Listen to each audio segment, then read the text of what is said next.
Olá, meus amigos, que o Espírito Santo, o Espírito do Altíssimo Deus, que guiou o nosso Senhor e Salvador Jesus Cristo, enquanto esteve aqui neste mundo, venha guiar você também.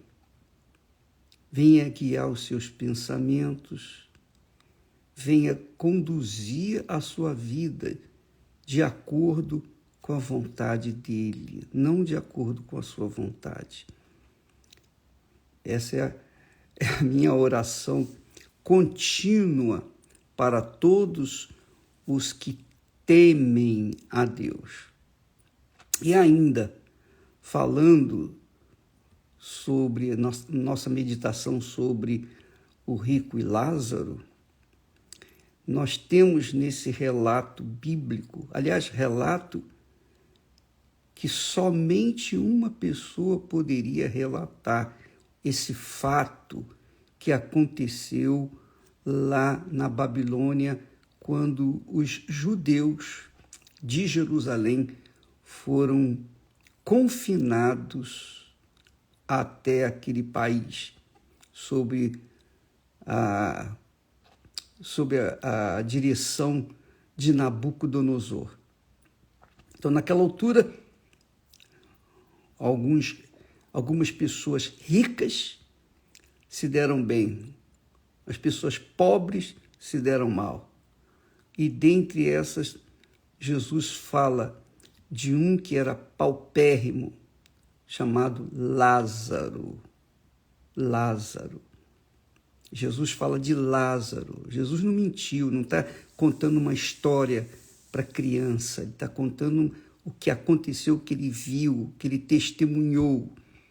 E quando ele dá nome ao pobre Lázaro, isso identifica que esta palavra, esta história, este fato aconteceu. Não é uma parábola, como a parábola das 10 virgens, como a parábola da semente que caiu na boa terra. Não, isso é uma realidade. E somente o Senhor Deus poderia falar sobre esse assunto e contar essa história. Mas ninguém, nem profetas, nem apóstolos, ninguém poderia contar esse fato, porque ele, Jesus, já existia antes de vir aqui a este mundo. E ele viu esse fato. E somente ele viu. Ele vê todas as coisas, sempre viu, sempre verá, porque ele é Deus. E ele viu a história do Lázaro e de rico. O rico não teve nome, ele não deu nome ao rico, porque o rico o desconsiderou aqui na terra, enquanto que o pobre, Lázaro, o considerou. Embora Lázaro não conhecesse Jesus, o nome de Jesus, o nome de Deus, ele cria no Deus de Abraão. Ele não só cria, ele esperava, aguardava a redenção da sua alma através de Abraão, seu pai na fé. Já o rico não. O rico confiava nas suas riquezas, na sua luxúria, na sua ostentação. Ele esperava apenas no que ele via com seus olhos físicos. Já o pobre Lázaro esperava naquilo que os seus olhos não viam, mas cria de todo o seu coração. Deus viu isso. O Senhor Jesus viu isso. Ele viu. E um fato importante que você não pode se esquecer é com respeito quando Lázaro morreu, diz o texto, Jesus diz assim: Lázaro morreu e foi levado pelos anjos para o seio de Abraão. Quer dizer, para onde Abraão estava, Lázaro também foi levado, porque ele cria, esperava que um dia a sua alma fosse resgatada, fosse salva. Já no caso do rico, que não tem nome,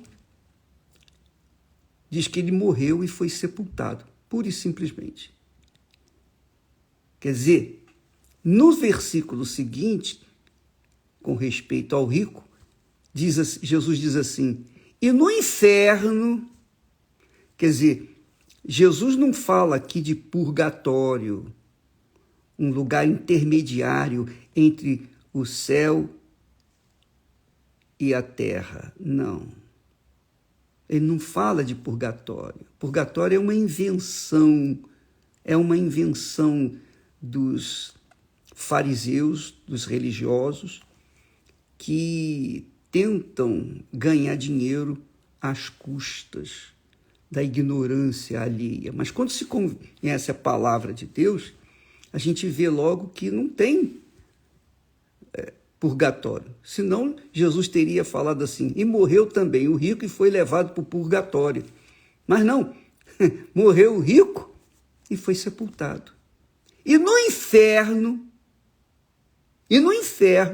está aqui escrito, Jesus quem falou, eu creio assim, ergueu os olhos estando em tormentos, quer dizer, já estava em tormentos, quer dizer, oração, reza, prece, ofertas, qualquer homenagem que se faça para uma pessoa que morreu, se ela estiver no inferno, não adianta nada. E se ela estiver no céu, também não adianta nada, porque ela já está nos braços do Altíssimo Deus.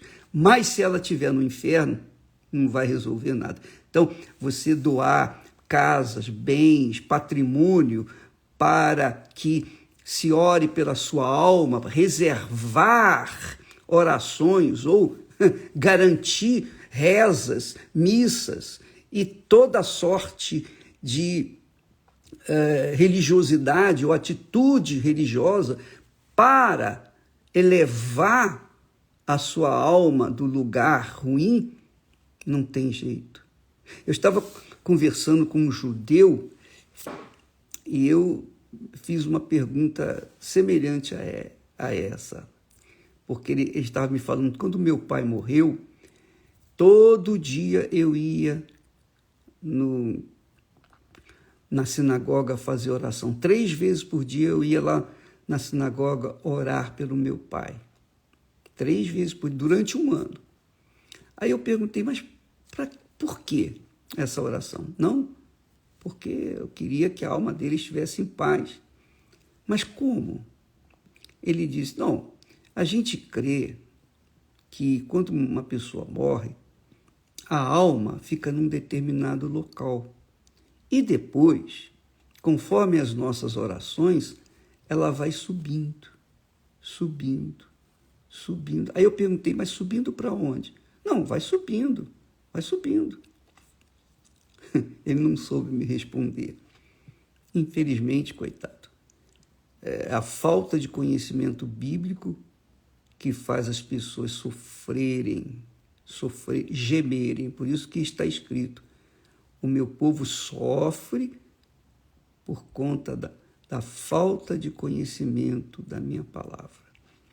Mas eu estou falando aqui desse caso que Jesus citou, desse fato que Jesus... Não é parábola, não.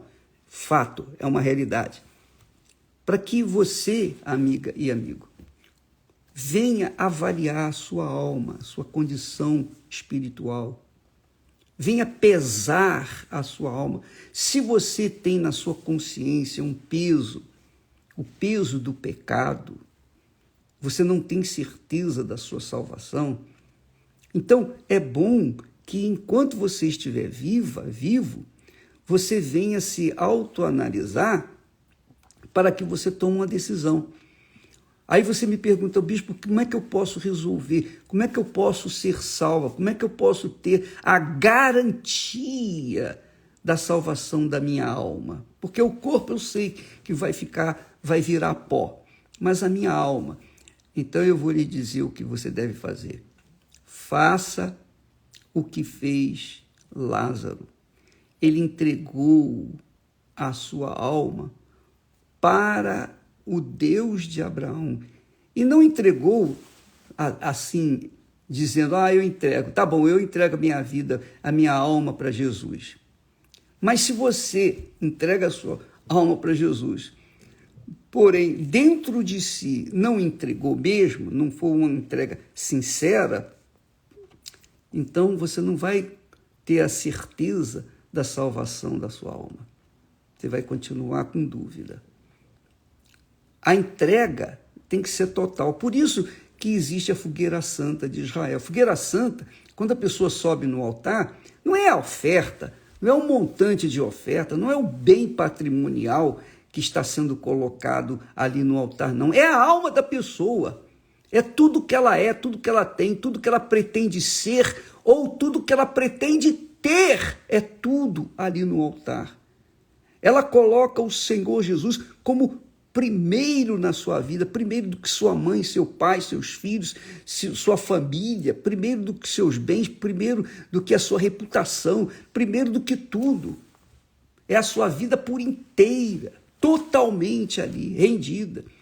Isso é que é sacrifício. Jesus disse, quem quiser vir após mim, negue-se a si mesmo. Negue-se. Isso é sacrifício. No altar a gente sacrifica tudo. É morte. Você morre para este mundo, você morre para tudo e todos, mas começa a viver para Jesus. Então esse é o segredo para você ter a garantia da salvação. Porque quando a oferta é perfeita, quando a pessoa entrega a sua vida com perfeição, 100%, então o Espírito Santo, que é o Espírito do altar, vem sobre ela e toma posse do seu ser. E ela se torna uma criatura de Deus, nascida de Deus. E aí, minha amiga e meu amigo, ela começa uma vida nova. Mas se não houver essa sinceridade, essa transparência, essa, digamos, honestidade espiritual, ela não vai ter essa certeza da salvação. E se morrer, está escrito. Jesus falou que o rico morreu, foi sepultado, e lá no inferno, quer dizer, logo que ele morreu, imediatamente a sua alma ter sido descolada do seu corpo, essa alma foi para o inferno. Está aqui escrito. Está escrito, e não foi um apóstolo que disse isso, não foi um profeta, foi o próprio Deus, na pessoa do seu santo filho. Amanhã vamos falar mais desse assunto, tá bem? Que Deus abençoe a todos, e amanhã também nós estaremos às 8 horas aqui no Templo de Salomão, tratando de assunto semelhante a esse, tratando da alma daqueles que querem ser salvos. Deus abençoe em nome do Senhor Jesus. Amém.